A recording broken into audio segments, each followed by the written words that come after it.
Teror bom di Gereja Katedral Makassar hari Minggu 28 Maret lalu menambah daftar tempat ibadah yang jadi sasaran teroris di Indonesia.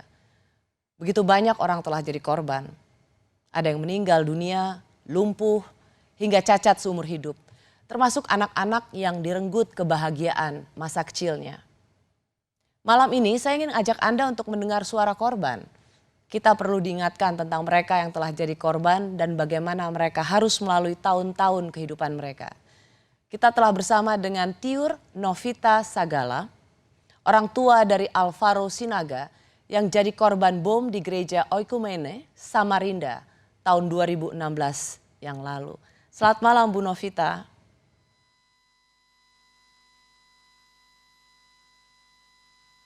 Saya belum dengar suaranya, hai. Selamat malam Bu Novita. Unmute.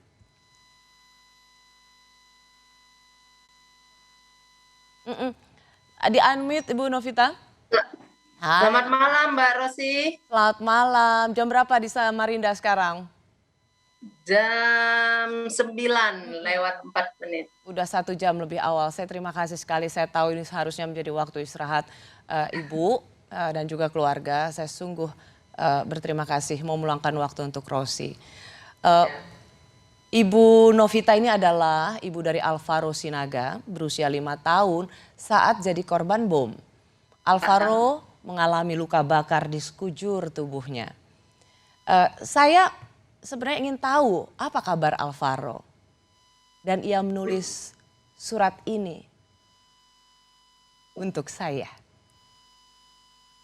Puji Tuhan, Alvaro sampai saat ini kabarnya sehat dan sudah mulai kembali dengan aktivitasnya.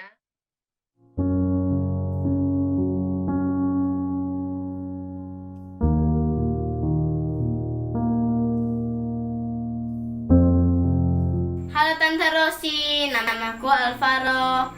Aku senang sekarang sudah bisa kembali bermain dengan teman-temanku tanpa takut lagi. Sekarang aku sudah sekolah, meski sekarang sekolahnya lewat online. Aku akan membacakan kisah Faro 4 tahun yang lalu. Aku masih ingat suara ledakan bom 4 tahun yang lalu di gereja Oikumene.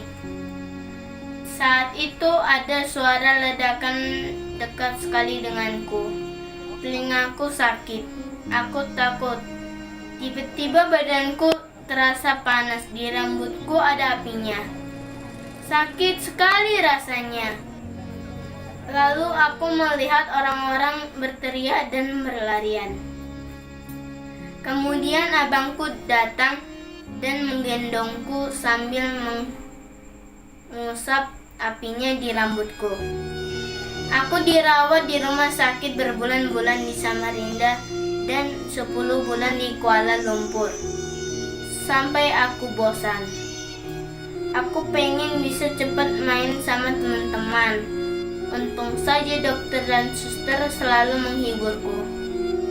Hampir setiap hari aku melihat mama dan papa menangis karena keadaanku. Aku sedih melihatnya. Setelah keluar dari rumah sakit, aku sempat malu bermain dengan teman-temanku. Aku malu diejek karena ada yang berubah dengan tubuhku. Aku sempat kesal dan marah. Kenapa wajahku menjadi berbeda? Kenapa om-om itu tega melukai aku dan teman-temanku? Kami kan hanya bermain di sekolah minggu. Kami tidak kenal mereka. Kami tidak pernah menyakiti mereka. Kenapa mereka meledakkan bom di gereja kami?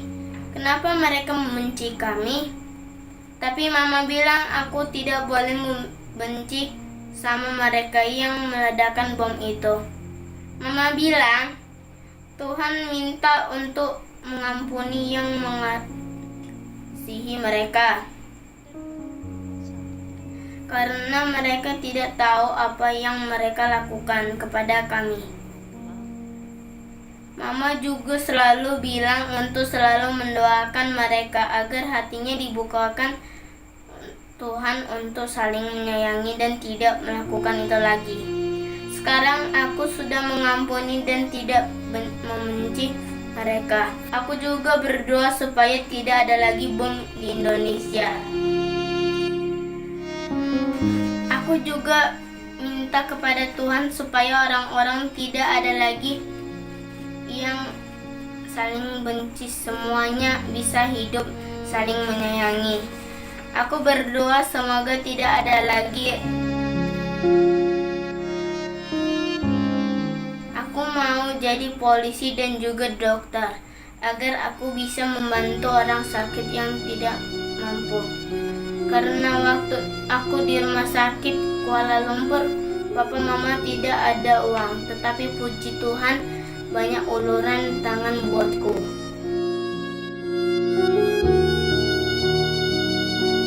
Ayo kita saling menyayangi, kita juga harus saling menjaga dan menghormati.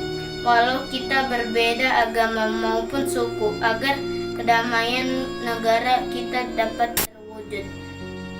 Faro juga mengucapkan turut berduka bagi korban bom jemaat katedral di Makassar. Kiranya Tuhan menguatkan mereka. Terima kasih Tante Rosi sudah dengar cerita Alvaro. Alvaro sayang semuanya. Dadah.